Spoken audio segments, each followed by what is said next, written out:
Hi, if you are facing the problem as the screenshot as Windows sharing not working, so what should you do? In here, I'm going to my sharing PC IP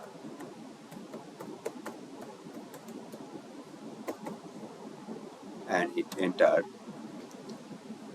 Then showing the username and password, but uh, I'm putting my Windows actual password and username, but not working.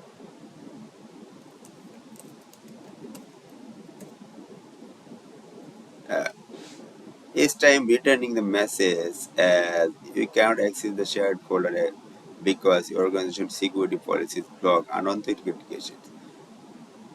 This problem generated by usually antivirus as they are my PC have protected premium security, but if the server PC has another security policy or not secured or no any premium antivirus, then this message should raising on your client PC.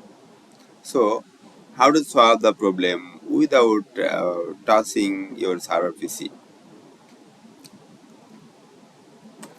First of all, you need to go to Run panel, Windows R, then uh, I'm typing gp as a gpadit.msc, then hit enter.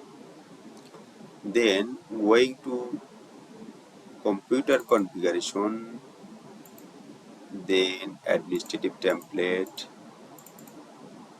then network, then uh, network LAN workstation. Then here you can find the enable insecure guest logon. Then double click. Then here is the select enable. Then apply. Then OK. So now I am putting OK. Then my share folder is accessing from my PC. So thanks for watching the video. If you have informative this video, please subscribe to support me.